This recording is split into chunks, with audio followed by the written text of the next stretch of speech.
Fala galerinha do bem, Amadeu na área. Hoje, segunda-feira, dia 6 de outubro de 2025, trazendo notícias rápidas e rasteiras. Falaremos da representação da equipe, falaremos de GB, Ryan, arbitragem, a roupagem nova do basquete do Vasco. Vamos falar também de uma pequena mudança no contrato aí do empréstimo, né, entre Vasco e Crefisa. E vamos falar também sobre o jogo de ontem, né, que foi, emoção pura. Galera, vocês ainda que não se inscreveram no canal, se inscreva, dê aquele like, divulgue, compartilhe. E lá no cantinho do lado direito tem um sininho lá, só toca ali, vai aparecer a palavra todas, clica em cima todas, porque toda vez que subir um conteúdo do canal, um vídeo, um short, sabe, aí vocês receberão as notificações. Como aqui a gente não para, então vamos direto aos temas e ao assunto. Reapresentação da equipe vascaína será realizada na próxima quarta-feira. Isso mesmo, quarta-feira, dia 8 de outubro, tá? Na parte da tarde, quarta na parte da tarde. Dia 9 e dia 10, mais conhecido como quinta e sexta, o Vasco treinará no CT Moacir Barbosa na parte da manhã. E no sábado, dia 11 de outubro, o Vasco fará um recovery, a nutrição e o DM, né? Dar aquela relaxada, ver como é que estão os atletas, como é que eles voltaram desses 2 dias, né, de folga, e mais também como foi o treinamento nesses dias que antecederam o recovery. E no domingo, feriado nacional, dia de Nossa Senhora Aparecida, padroeira do Brasil, também o dia das crianças, o Vasco treinará no CT Moacir Barbosa na parte da manhã. E vamos falar de GB que entra ontem aos 88 minutos, faz o gol da vitória aos 96. GB que já é uma promessa que vem sendo tratada como uma joia também dentro do Vasco, sabe? Além do Ryan, o GB vem e é aquele jogador. Até fiz a pergunta ontem pro treinador Fernando Diniz a respeito do GB, que ele falasse um pouco do GB. Porque o GB, o Vasco tinha negociado ele com o futebol turco. E quando chegou na Turquia, ele foi reprovado nos exames médicos. Os médicos turcos disseram que o GB teria que fazer uma cirurgia.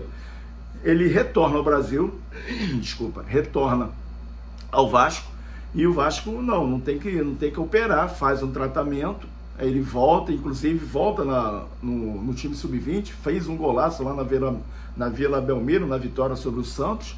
Aí o Diniz também começa a colocá-lo para treinar com o time principal, vem treinando bem, e ele entra no jogo contra o Corinthians, em São Januário, e ele sente uma pequena dor, um incômodo na coxa.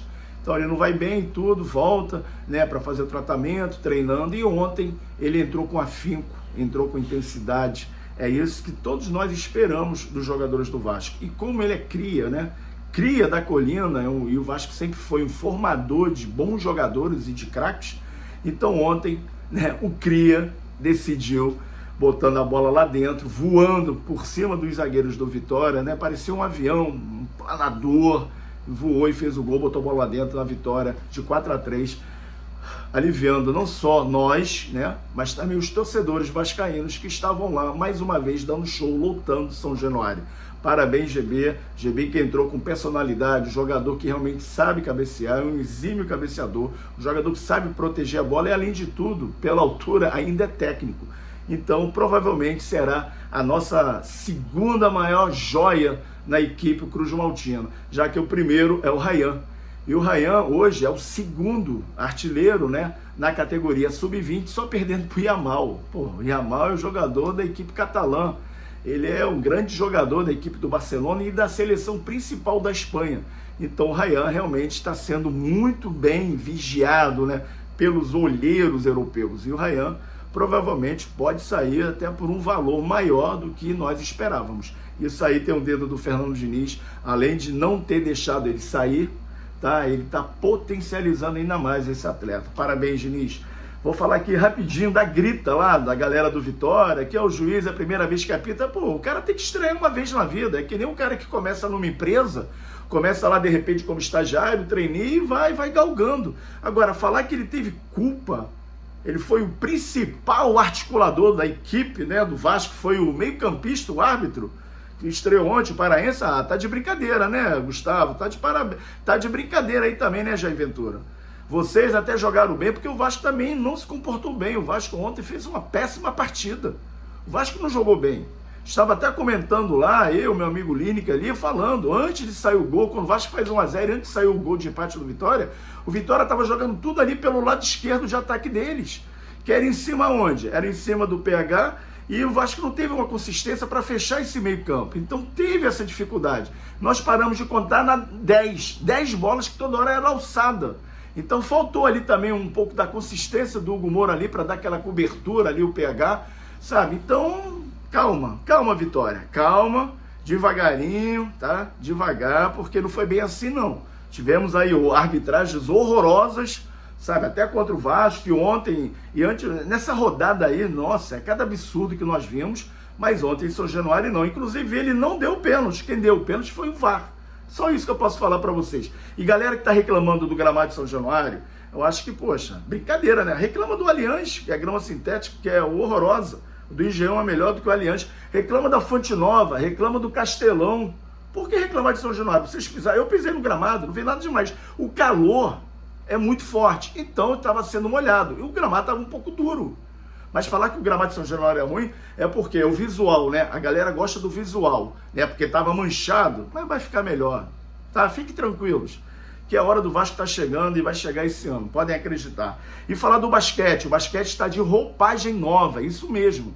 O basquete principal do Vasco agora terá um fornecedor esportivo, a Diadora, isso mesmo. Inclusive foi renovado o contrato com o Léo Figueiró e alguns atletas partiram, né, foram para outros clubes, mas tem jogadores também sendo contratados. Parabéns ao Renatinho Brito, vice-presidente do Vasco, que está fazendo um trabalho brilhante. E o basquete, que também é, sabe, um esporte que todo vascaíno gosta, tá aí, ó, melhorando a sua condição, dando trabalho, dando uma condição melhor de trabalho para o Léo Figueiró e também para os jogadores que vão chegar e os que lá estão. Eu queria falar também sobre uma situação que foi passado pelos nossos amigos do GE, um abraço para o Bruno Murito e para o Rafael Zarco do GE.com, a respeito desses termos, né? Porque o Vasco é um empréstimo de 80 milhões, onde o Vasco cederia 20% da SAF. Então eu vou ler aqui rapidinho para vocês. Vasco muda termos e põe apenas 10% de garantia da SAF para a Crefisa. O acordo anterior previa 20%. Então a direção seguiu o conselho do administrador judicial. Então o valor de 80 milhões e as contas continuam, são as mesmas condições, né? Porque é o valor de 80 milhões e aquelas outras condições que todos nós já sabemos, elas vão se manter. Então é isso. Obrigado aí, Bruno Murito, obrigado aí, Rafael Zarca, aí, pela notícia aí falando sobre essa situação do empréstimo.